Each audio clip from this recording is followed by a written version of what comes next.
لیتا اس وقت تک اللہ رسوا نہیں کرتا۔ اب سوچئے مسجد میں رسول کو تنہا چھوڑ کر کتنی بار گئے ہوں گے جو اللہ نے آیت اتار دی۔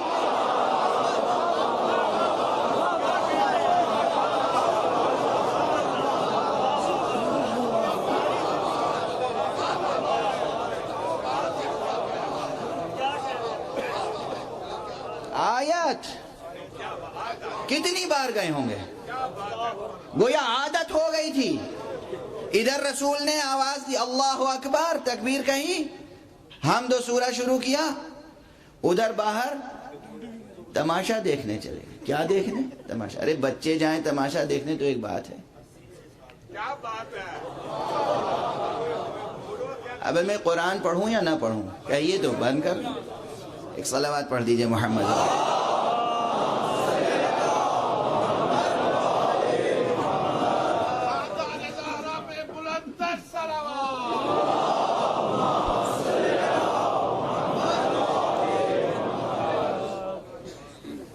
ابھی بات چھڑ گئی ہے، آج لگتا ہے آج پوری تقریر تمہید میں گزر جائے گی، حالانکہ بہت اہم مطالب ابھی پیش نظر ہیں، لیکن یہ کچھ کم اہم تھوڑی ہیں۔ ہمیں یہ جاننا ہے کہ ہم کس سے قرآن سنیں، کس سے نہ سنیں، کس سے ترجمہ پوچھیں، کس سے نہ پوچھیں، کس سے تفسیر سیکھیں، کس سے نہ سیکھیں، کس سے تاویل دریافت کریں، کس سے دریافت نہ کریں۔ اصلاً حضور کی سیرت کس سے پوچھیں، کس سے نہ پوچھیں۔ کس سے پوچھیں کہ حضور نماز کیسے پڑھتے تھے، ان سے جو حضور کو نماز میں چھوڑ کر چلے جاتے تھے۔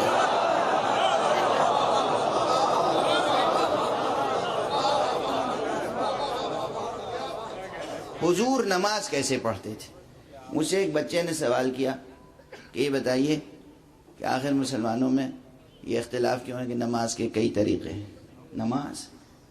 نماز کے کئی طریقے رائج ہو گئے مسلمانوں میں۔ میں کسی ایک مسلک کی بات نہیں کر رہا ہوں، میں تو وہ ایک درد دل ہے جو آپ کے ساتھ شیئر کر رہا ہوں، دل سوزی کے ساتھ۔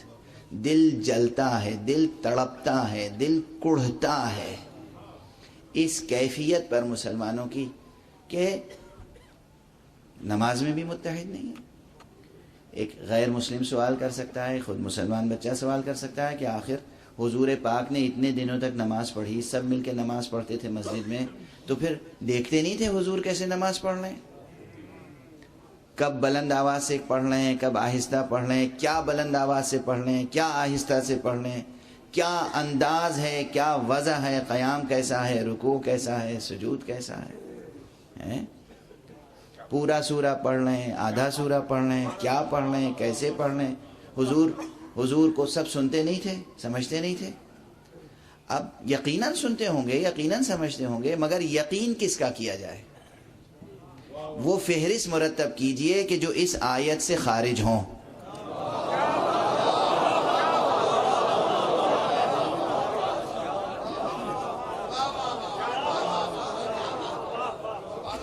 یہ ایک آیت سمجھ میں آ جائے نا تو نماز کا مسئلہ حل ہو جائے، پورے دین کا مسئلہ حل ہو جائے کہ بھائی جنگ کے حالات میں ساتھ چھوڑ کر چلا جانا اور بات ہے، ہمارا بھی دل دکھتا ہے جنگ کے حالات میں کوئی بلا وجہ تہہ تیغ ہو جائے۔ ابھی جنگ کے حالات،